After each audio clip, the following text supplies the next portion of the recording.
Hello everyone, it's Fung again. Today we'll be talking about the 4 obstacles to building wealth, and this information is sourced from the book The Truth About Money by Rick Edelman. Now, number one is procrastination. It's the most common cause of financial failure. And tons of people say, oh, I'll start next year, I'll do this next year. No, that one year has significant impact, okay? It's very important. You could be missing out on thousands of dollars. Edelman draws heavy emphasis of compound interest. Like, compound interest is so important because it's what gets your money snowballing. So here's an example, assuming a 10% interest rate. So for a 20-year-old, all they have to do is invest $1,372, and by age 65, it'll turn into $100,000. For a 50-year-old to do the same thing, they would have to invest $24,000, and then by age 65 for them, they will have the same amount, which is $100,000. So just look at how much smaller the 20-year-old has to invest. That's more than 15,000 or 15 times less, right? And they came out with the same amount of money by age 65. So here's the formula for the compound interest. If you're interested, there's also tons of calculators online that you can explore. So here's the little example of mine on the bottom. If you invest $5,000 and you assume a 5% interest rate, then over 15 years, you will have more than double your money. So in 15 years, you can double your money with a 5% interest rate, which I believe is pretty reasonable. And then Rick Edelman quotes, "It's not money that makes people financially successful, it's time."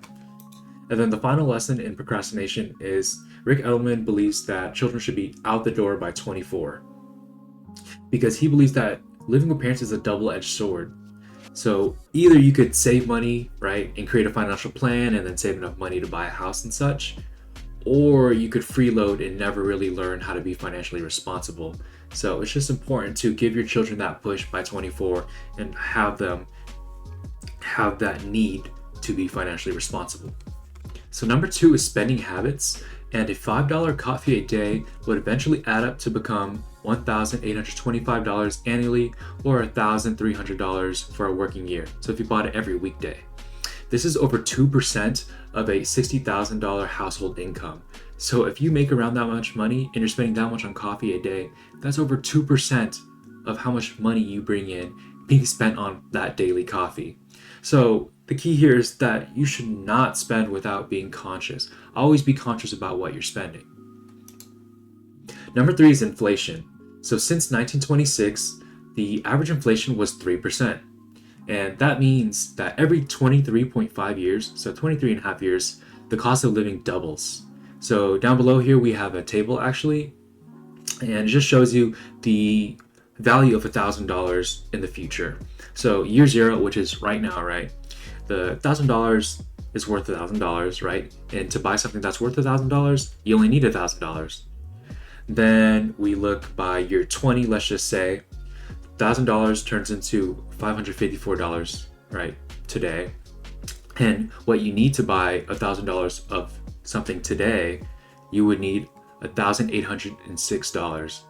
That's a 1.8 times amount, right? So again, remember, every 23 and a half years, the cost of living doubles. Just puts this into perspective if you look at the table. Pause the video if you need to look at it. Now, the other part of inflation is that it can easily sneak up on you. So Edelman has this analogy where he says that you can't put a frog in boiling water right away or it'll jump right out. But you can put a frog in lukewarm water and bring it to a boil to eventually cook it. So just don't be the frog, right, in this analogy. Always be conscious about how inflation's sneaking up on us. We need to be financially smart so that it does not destroy our money, essentially. Now, number four is taxes. Taxes comes in many forms. Just to state a few, right?